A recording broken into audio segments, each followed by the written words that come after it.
नमस्कार दोस्तों, life study YouTube channel में आप सभी दोस्तों का स्वागत है। और मैं कमल दुआल आपके लिए लेके आया हूँ बहुत अच्छे क्वेश्चन जो एग्जाम की दृष्टि से अति महत्वपूर्ण माने जाते हैं। दोस्तों सबसे पहले तो हम बात करने वाले हैं इसमें कि कल जो आपके लिए क्वेश्चन दिए थे, मैंने 2 क्वेश्चन, उनके आंसर बताने थे आपको कमेंट बॉक्स में। आज इसके आंसर बताने वाला हूं, फिर अपन चर्चा करेंगे आगे के क्वेश्चनों पे। पहला हमारा क्वेश्चन था कि मुनोत नेन्सी किसके दरबारी कवि थे। ठीक है, पहला क्वेश्चन क्या था हमारा कि मुनोत जो नेन्सी है वो किसके दरबारी कवि थे। तो ये किसके दरबारी कवि थे दोस्तों? जसवंत सिंह के। किसके? जसवंत सिंह के दरबारी कवि थे। पहले का क्वेश्चन का आंसर ये हो गया था। ठीक है, दूसरा हमारा क्वेश्चन क्या था दोस्तों कि जो राजपूताने का जो गेरीबाल्डी किसे कहा जाता है। तो राजपूताने का जो गेरीबाल्डी है वो किसे कहा जाता है, ये क्वेश्चन था। तो इसका राइट आंसर क्या होगा दोस्तों? दुर्गादास राठौड़। ये इसका आंसर था।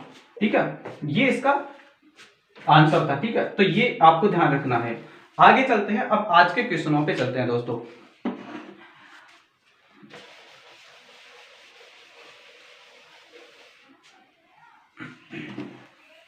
हाँ दोस्तों, हम पहले क्वेश्चन की बात करते हैं कि सीमेंट उत्पादन में महत्वपूर्ण कच्चा माल क्या होता है। तो सीमेंट के उत्पादन में जो कच्चा माल होता है वह होता है चूना पत्थर है, जो इसको काम में लेते हैं सीमेंट उत्पादन में, चूना पत्थर। ठीक है, अगली बात आती है कि इसी में से एक क्वेश्चन और निकल के आता है हमारे सामने कि राजस्थान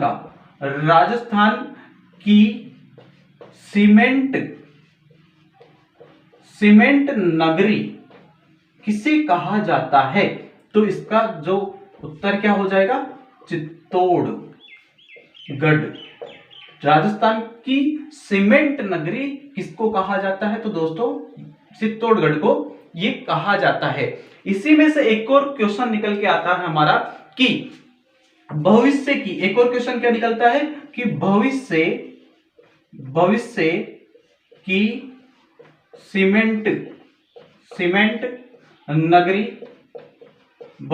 सीमेंट नगरी किसे कहा जाता है। तो दोस्तों किसे कहा जाता है? जैसलमेर को भविष्य की जो सीमेंट नगरी के नाम से जाना जाता है। तो 3 क्वेश्चन इससे निकल के आते हैं हमारे। तो इसका राइट आंसर क्या हो जाएगा दोस्तों? पहले क्वेश्चन का हमारा राइट आंसर होगा कि चूना पत्थर।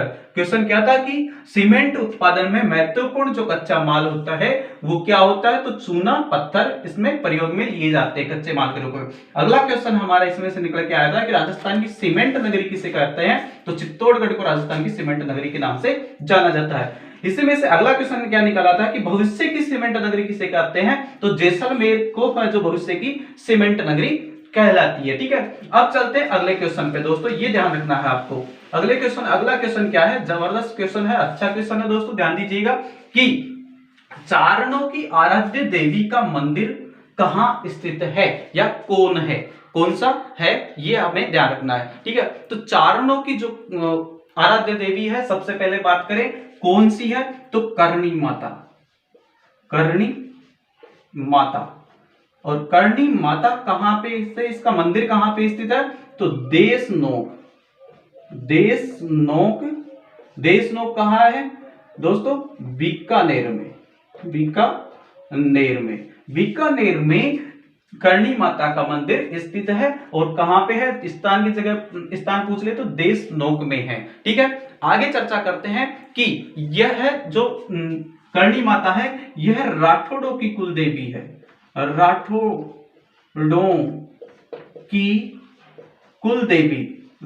की कुल देवी है। ठीक है, ये भी हमें क्वेश्चन याद रखना है कि राठौड़ों की कुल देवी कौन सी हो जाएगी? हमारी करणी माता हो जाएगी। इसी में से एक और क्वेश्चन निकल के आता है कि इसे क्या कहा जाता है? करणी माता को चूहों वाली देवी भी कहा जाता है। चूहों वाली देवी, ठीक है, चूहों वाली देवी भी कहा जाता है। ठीक है, एक और बात निकल के आती है कि जो इसमें चूहे पाए जाते हैं उनमें से सफेद कलर के जो चूहे होते हैं, सफेद जो चूहे होते हैं उन्हें क्या कहा जाता है? ये क्वेश्चन अधिकतर बार पूछ लिया जाता है। तो इन्हें कहा जाता है काबा। क्या कहा जाता है? काबा कहा जाता है। ठीक है, ये इससे रिलेटेड आपको इतनी जानकारी मिलती है। क्वेश्चन क्या था कि चारणों की आराध्य देवी का मंदिर कौन सा है, ये कहां पे स्थित है? तो क्वेश्चन का आंसर क्या हो जाएगा? करणी माता। और करणी माता का मंदिर कहां है? देशनोक बीकानेर में स्थित है। ठीक है, और यह करणी माता राठौड़ों की कुल देवी कहलाती है। एक और क्वेश्चन निकल के आता है कि चूहों वाली देवी भी इसे कहा जाता है, करणी माता को। ठीक है, इसी को जो चूहे होते हैं वो सफेद कलर के जो चूहे होते हैं उन्हें स्थानीय भाषा में वहां काबा कहते हैं। ठीक है, ये इस क्वेश्चन से इतनी जानकारी हमें मिलती है दोस्तों। आगे बढ़ते हैं अगले क्वेश्चन पे। ठीक है, अगला क्वेश्चन क्या है हमारा, ध्यान दीजिएगा।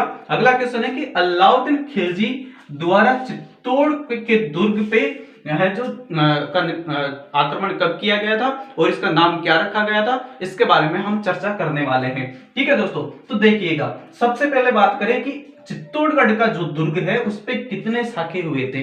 तो चित्तौड़गढ़ के दुर्ग पे कितने साखे हुए थे? तो 3 साखे होते हैं। और चित्तौड़गढ़ का जो दुर्ग है वो है जो राजस्थान की आन बान शान के नाम कहलाता है। ठीक है, अब बात करते हैं 3 साखे कौन कौन से होते हैं। तो सबसे पहले तो बात आती है सन की। ठीक है, सन इधर लिख देता हूं मैं आपके सामने। यहां के जो राजा थे उसकी बात आती है। ठीक है, ये इतनी बात करते हैं हम। अब बात आती है पहला शाखा कब हुआ था। तो सन जो 1303 ईस्वी में पहला शाखा होता है। दूसरा शाखा होता है, सेकंड शाखा होता है, इसमें 1500 में होता है। और अगला थर्ड शाखा भी 1500 में होता है। अभी याद कैसे रखेंगे कि 1500 यहां से 3 है तो 3 4 और इधर 5, फिर 6 7 और इधर 8। ठीक है, तो कैसे याद रखेंगे? 1303 ईस्वी में तो पहला शाखा होता है, दूसरा शाखा होता है 1534 और 1535 ईस्वी में। ठीक है, तीसरा शाखा होता है 1567 और 1568 ईस्वी में। ठीक है, ये 3 शाखे यहां पे होते हैं चित्तौड़गढ़ में। अगली बात करते हैं, तो इसमें सबसे पहले तो 1303 ईस्वी का शाखा होता है। उस समय राजा होता है रतन सिंह। रतन सिंह की बात आती है। ठीक है, रतन सिंह यहाँ के राजा होते हैं। और इस पे जो शाखा हुआ था, ये युद्ध किसने किया था? तो अलाउद्दीन खिलजी ने जो आक्रमण किया था, अलाउद्दीन खिलजी की बात सामने आती है। ठीक है, दूसरे शाखे की अगर चर्चा करते हैं तो कब होता है? 1534 और 35 में यह शाखा होता है। और उस समय है जो यहाँ राजा कौन था?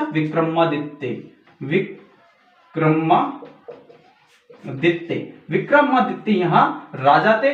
ठीक है, और फिर आती है बात, यहाँ पे विक्रमादित्य राजा थे और उसकी जो देखरेख छोटा था। और उसकी जो उस समय जो इसका कार्यभार कौन संभाल रहा था? तो कर्णावती या कर्मावती यहाँ की जो बागडोर संभाल रही थी, क्योंकि विक्रमादित्य क्या थे? छोटे थे। अब बात आती है गुजरात का एक शासक था और उसका नाम था बहादुर शाह। कौन था? बहादुर शाह है जो आक्रमण करते हैं। ठीक है, दूसरी बात ये आ जाती है। तीसरी बात पे चलते हैं। तीसरा जो शाखा होता है 1567-68 ईस्वी में। और उस समय जो यहाँ पे जो शासक किसका था? तो उदय सिंह का शासक था। उदय सिंह और उदय सिंह के 2 सेनापति थे। एक का नाम था जयमल और एक का नाम था फत्ता। ये दोनों सेनापति लड़ते हुए वीरगति को प्राप्त हुए थे।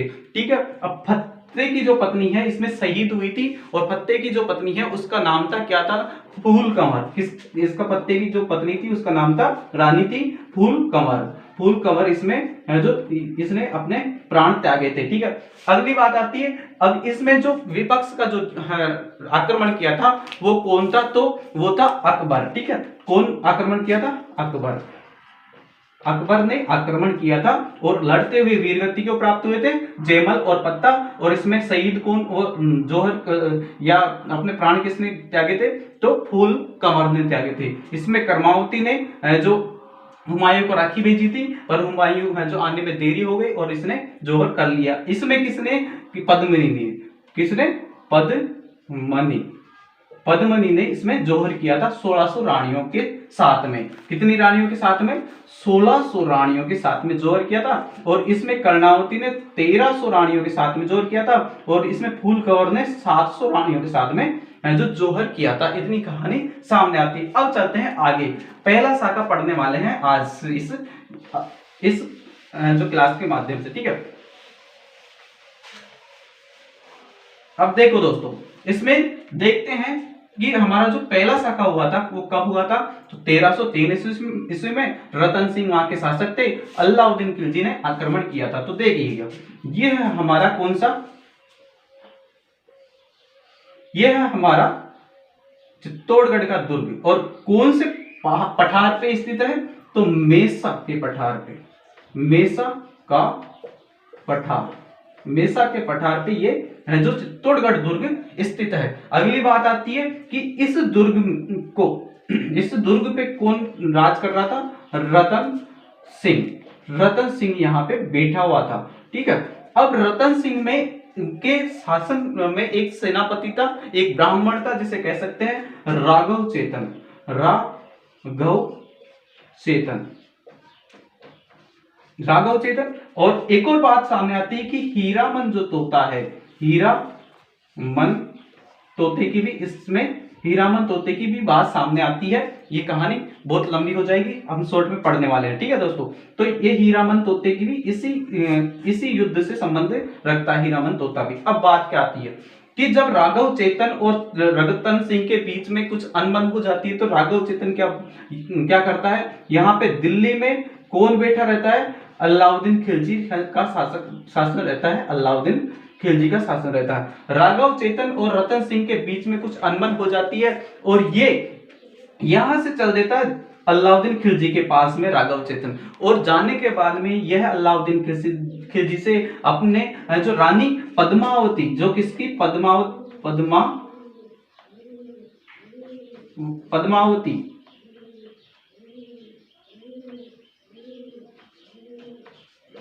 पद्मावती रानी जो पद्मावती थी, किसकी पत्नी थी? रतन सिंह की पत्नी थी। उसकी सुंदरता के बारे में बखान करता है कि महाराज, ये राघव चेतन क्या बोलता है कि महाराज, चित्तौड़गढ़ का जो राजा है रतन सिंह, उसकी पत्नी पद्मावती इतनी सुंदर है कि जब पानी भी पीती है तो गले में से पानी ऐसे के ऐसे उसका प्रतिबिंब दिखता है। तो आप अगर उसको प्राप्त कर ले तो आप महान और कहलाएंगे। तो इसने क्या किया? अलाउद्दीन खिलजी ने जो राघव चेतन के बहकावे में आके या इसके कहने पे आके ये यहाँ से अपनी सेना लेके पहुंच जाता है। कहाँ? चित्तौड़गढ़ दुर्ग पे। और चित्तौड़गढ़ जब दुर्ग पे उनके आसपास डेरा डाल देता है तो क्या होता है कि 8 महीनों तक, कितने महीनों तक? 8 माह तक ये यहाँ पे डेरा डाल के रखता है, पर इसको जो कोई रास्ता, कोई जो इसमें सफलता नजर नहीं आती। तो इसने एक पत्र लिख के भेजा, किसके पास? अलाउद्दीन खिलजी ने किसके पास भेजा? तो ये भेजा था रतन सिंह के पास कि मैं अपनी सेना को वापस ले जाऊंगा या मैं अपने आप को वापस चला जाऊंगा अपने दिल्ली, पर आप एक शर्त पूरी कर दो मेरी। कि इसने कहा कि कौन सी शर्त भाई? तो अलाउद्दीन खिलजी ने कहा कि आपकी जो रानी पद्मिनी है ना, इसको एक बार मुझे दिखा दो, मैं चला जाऊंगा, ठीक है।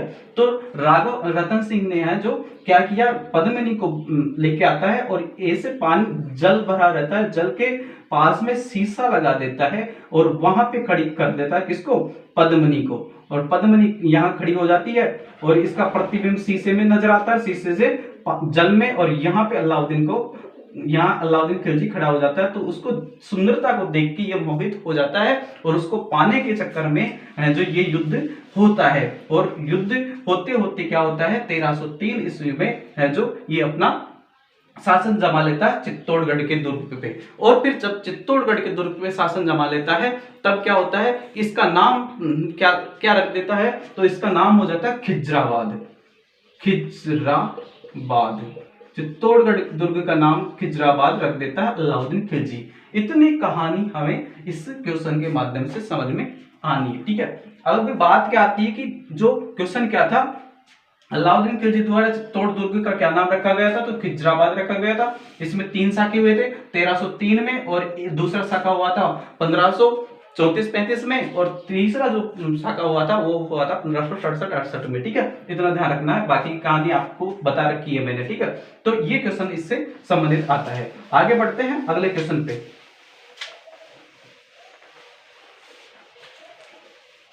अगला क्वेश्चन क्या है हमारा, देखिएगा दोस्तों कि गणेश्वर सभ्यता का उत्खनन करता कौन थे? गणेश्वर जो सभ्यता है उसका उत्खनन करता किसे माना जाता है? तो सबसे पहले बात करें कि गणेश्वर सभ्यता कहाँ स्थित है, तो ये गणेश्वर सभ्यता ये कहाँ स्थित है, तो ये कौन सी नदी के, सबसे पहले तो कौन सी नदी पे, तो नदी का नाम अगर आता है तो नदी का नाम आता है कौन सी नदी पे? कांतली नदी। कांतली नदी पे ये सभ्यता स्थित है। ठीक है, पहली बात तो ये आती है। अगली बात आती है कहां पे स्थित है, तो गणेश्वर, गणेश्वर नामक स्थान पे, और गणेश्वर नामक स्थान कहां है? नीम का थाना, और नीम का थाना, और नीम का थाना कहां है? सीकर में। यहां पे ये सभ्यता स्थित है। ठीक है, कौन सी नदी पे? कांतली नदी पे। कौन सी सभ्यता? गणेश्वर सभ्यता। गणेश्वर नामक स्थान पर नीम का थाना के पास में सीकर में ये सभ्यता स्थित है। ठीक है, अब आगे चर्चा करने वाले हैं इससे संबंधित। इससे संबंधित क्या आती है कहानी कि यह एक ताम्र युगीन सभ्यता है। ठीक है, कौन सी सभ्यता है? ताम्र युगीन सभ्यता। पहली बात तो ये आती है ताम्र युगीन सभ्यता है। दूसरी बात आती है कि इसके खोजकर्ता की अगर बात की जाती है तो खोजकर्ता कौन थे? तो खोजकर्ता की अगर मैं चर्चा करूं तो दोस्तों इसके खोजकर्ता थे कौन थे? R.C. अग्रवाल। R.C. अग्रवाल। अब अगर पूरा नाम पूछ ले तो इसका नाम क्या था? तो रतन चंद्र अग्रवाल इसका पूरा नाम आता है। तो पूछ लिया जाता है कि जो गणेश्वर सभ्यता है उसके खोजकर्ता कौन थे, और उत्खनन भी यही माने जाते हैं, और खोजकर्ता भी यही है। कौन? R.C. अग्रवाल या रतन चंद्र अग्रवाल। ठीक है, तो क्वेश्चन क्या था हमारा कि गणेश्वर जो सभ्यता है उसका उत्खनन करता कौन थे? तो पहली बात आती है कि ये कौन सी नदी पे स्थित है? तो कांतली नदी पे स्थित है। ये कौन सी जगह पे? तो गणेश्वर नामक स्थान, नीम का थाना तहसील और सीकर में ये सभ्यता स्थित है। ये ताम्रयुगीन सभ्यता है। इसकी खोज किसने की? तो R.C. अग्रवाल या रतन चंद्र अग्रवाल की बात सामने आती है। इसके उत्खननकर्ता भी रतन चंद्र अग्रवाल ही है। आगे बढ़ते हैं अगले क्वेश्चन पे। अगला क्वेश्चन क्या है ये देखिएगा।